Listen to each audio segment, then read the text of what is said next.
Hello and welcome to Chess Book Reviews 136. Before we start, could you please like and subscribe down below? I haven't had any new members in for a while. There's only 30 in this group and I need to build up the numbers. So I would be grateful if you could join. Now, three things to deal with. One is obviously, you'll know about this already, I must assume, that Boris Spassky has died. Boris was in a pretty bad way, I think, for incapacitated. He was incapacitated for the last 10 years of his life, I think. He'd had a very full existence, thrice married, traveled internationally. Um, he was to die in Russia itself, which I wasn't sure about. But he lived on the outskirts of Paris for some years. And with the money that he got in 1992, when he played the second match against Bobby Fischer outside of the world title cycle, of course, he did put together a very considerable amount of money. He was world champion from 1969 to 1972 and a world title contender from the 1950s. He won the World Junior Championship, 53, I think. And he played, and proudly so, in the Russian team right round until about 1980 or so. The Russians didn't want to let him go and live in France, but in the end he did. Unlike Korchnoi, he managed to be a little bit more diplomatic about his affairs. But like Korchnoi, he was a massive talent.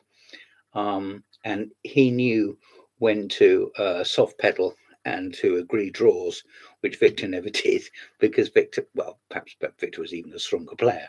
I'm not in a position to compare the two, and this certainly isn't the moment to do so. There are his dates from 1937, and there he is, well dressed and a favourite with the ladies, as they say. He's also a favourite with the King's Gambit, which I enjoy studying. This issue of chess, an appreciation by the Scotsman, Mr. John Henderson, there, and Boris in his young day at the board.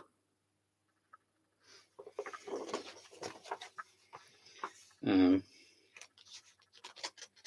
his game was reproduced, except they missed a couple of pawns off against Bronstein in the film From Russia with Love.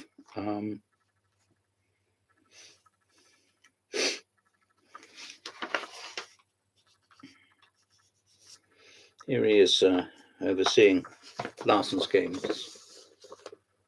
There's Larsson with the specs at the board and Boris looking on.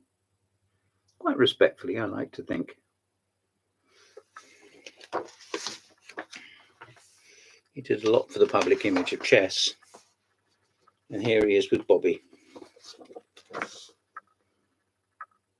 Bobby leaning back, and Boris, I was going to say gesticulating, that's not probably quite the word. And there he is wearing his glasses, which he lost. A certain gentleman helped him look for. And if you buy this issue, you'll find all about that. John Saunders. Now, second death has occurred in chess, not as important, but a grandmaster and a former president of the World Federation, Frederick Olafsson, has died at the age of 90. He played in the candidates once, I think, and remained a very strong contender for a place outside of the Soviet Union in the top, say, 10. He gave up chess briefly, I think, in the late 60s, and he was in his time, though I don't know any of the details, a speaker in the Icelandic parliament. He came back to the game, very glad that he did, in the 1970s, and he used to enjoy playing at Rijkenzee in Holland.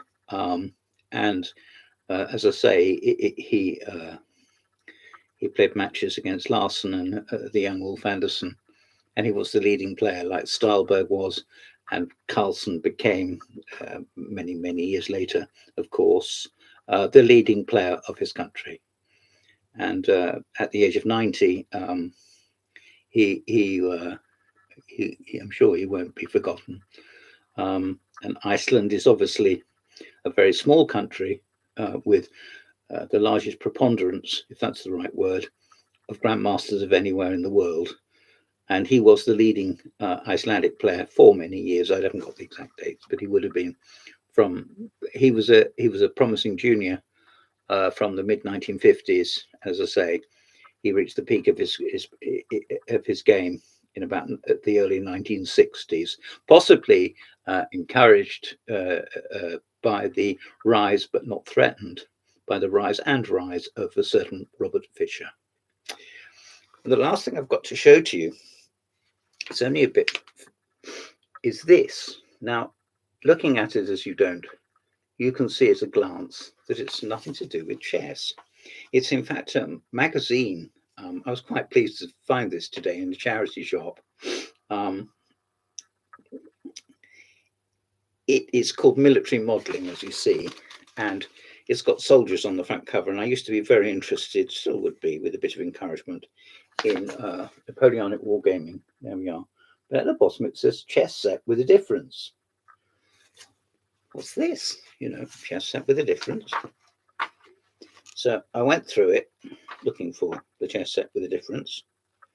And there's all sorts of things about military gatherings there. See?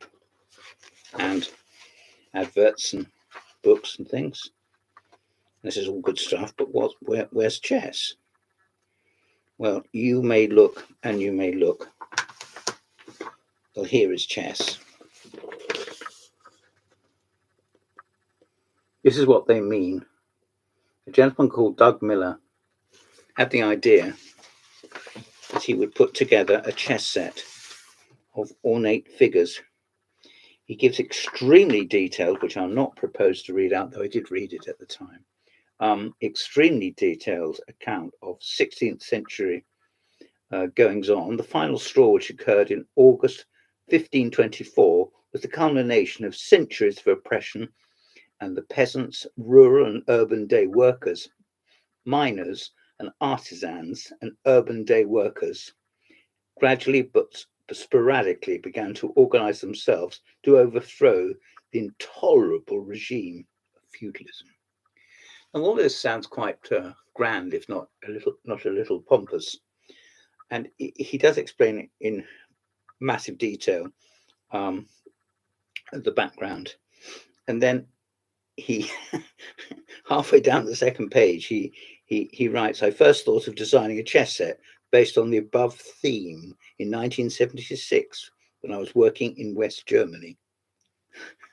And the set, as you can see, are random figures. Now, I don't think you could play chess with these, could you? A lady with a hat on and an archbishop, lovely mitre, and man in the middle. Presumably it's Henry VIII, is it? No, I'm not sure. It's a cavalier hat. No, it doesn't. It just says the king and the castle. I mean, the pictures, as I know from when I was a teenager, I used to get this magazine. This is called The Peasants' War, a chess set. And since the pieces are all different colours, I can't really see how we can mount a battle, but perhaps it was just for appearance's sake. I modelled the original master figures of Milliput and fashioned the weapons and accessories from copper wire. The moulds and castings were produced by Phoenix Model Developments. The set is available antiqued in a limited edition of 150 and comes with a mahogany box and explanatory booklet. I'm sure it's a collector's item. That's very worthwhile. And for display, if you like that sort of thing, as I can only explain, at one time I did, and very, very much so when I was a teenager. Jolly good. But to us here, who take chess painfully seriously, maybe it isn't quite for us. Anyway, that's called The Peasants' War in Germany, 1525, and there's a bit of history. I bet you didn't know, and I didn't know it. Do you know anything about German history from the 16th century? Neither did I. Thank you very much for your time. This has been Chess Book Reviews, without the books, 136.